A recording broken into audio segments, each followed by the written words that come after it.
Haber Haverim, Fengashem Menora a Ladino 21, el casalico electrónico de Ladino en el siglo XXI. Ya sabes dónde nos topamos hoy. Este es la Jami de Córdoba, que ahora es una catedral. Y aquí convivían judíos y musulmanes, así que cristianos. Ahora, lo que os voy a mostrar ahora son los lugaricos más importantes de la Córdoba judía y empezaremos por la judería. Aide. Ahora, esto que podéis ver aquí es la puerta de Almodóvar, que era la entrada principal a la judería. Aide.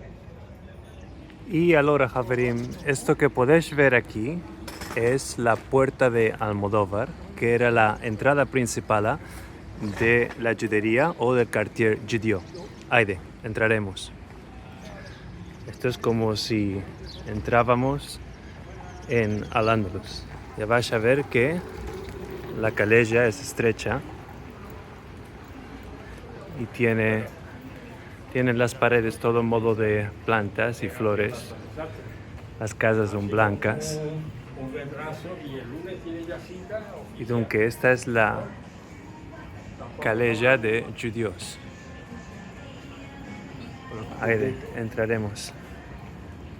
Como vos conté, calellas estrechas, cal meter tino cuando andamos, para amor de que la estructura no es muy irregular. Como podéis ver, es muy hermoso.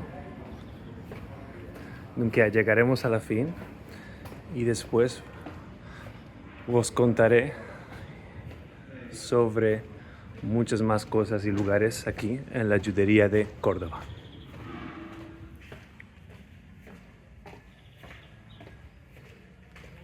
Ya sabéis que la judería de Córdoba hace parte de lo que se llama Caminos de Sefarad.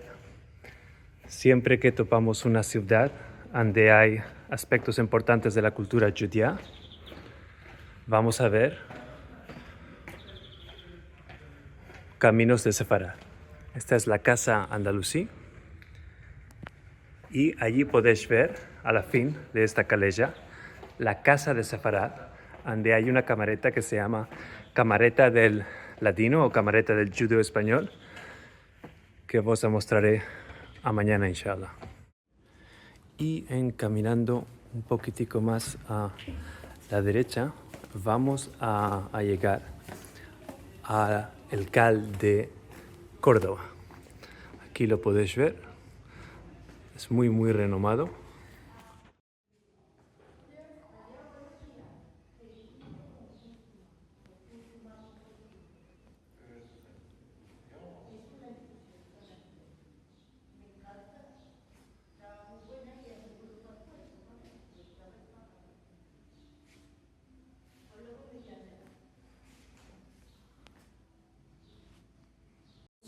Y nunca nos topamos aquí en la entrada y como podéis meldar a la sidra en español moderno y a la derecha en inglés, nos topamos en el solo cal que se preserva después de la expulsión de los judíos en 1492 y se fraguó en 1315.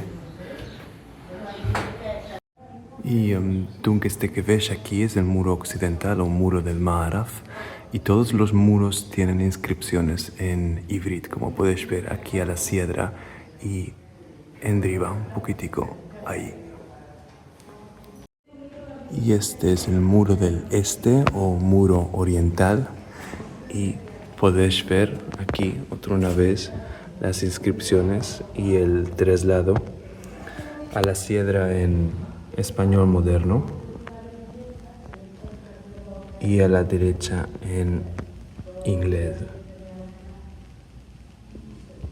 Ahora, cuando vas a ver esta estampa, esto quiere decir que vos topás en una ciudad que hace parte de la red de juderías de España, Caminos de Sefarad, incluyendo Segovia, Córdoba, Toledo y Girona, por ejemplo. Y el voto de esta iniciativa es preservar las juderías de España y a mostrar un poquitico la convivencia que habitaba adentro de estas juderías. Y unos pasos más adelante vamos a topar a una de las grandes figuras de la filosofía y el pensamiento judío, este que ves aquí, que es el Rambam Maimónides. El Rambam Maimónides nació en 1138, cuando Córdoba ainda era una ciudad con mucha cultura y malorosamente cuando llegaron los almohades, que eran un poquitico radicales, se fuyó de la ciudad y se fue a África. Ahora, solamente moró en la ciudad unos 13 años. Tiene dos obras muy importantes, Mishneh Torah, que es un conjunto de leyes judías, y Seguro la guía para los perplexos, donde aprueba de reconciliar la teología judía con el pensamiento aristotélico. Esta obra fue controversial para Mordike. El racionalismo de el Rambam a algunos les parecía demasiado racional, pero a otra gente le placía. Entonces, vos recomiendo que me leáis la obra del Rambam. Ahora, cuando el Rambam se fugió a Egipto, escribió libros sobre medicina, ética de la medicina, asma, higiene y así. Y este representa lo más cosmopolita de la diáspora sefaradí, hablar muchas lenguas, la migración y la síntesis cultural. Ahora, si queréis ser más inteligentes, cada que toquéis el libro del Rambam. Si queréis tener más cabellos que vos crezcan, cada que toquéis aquí la barba.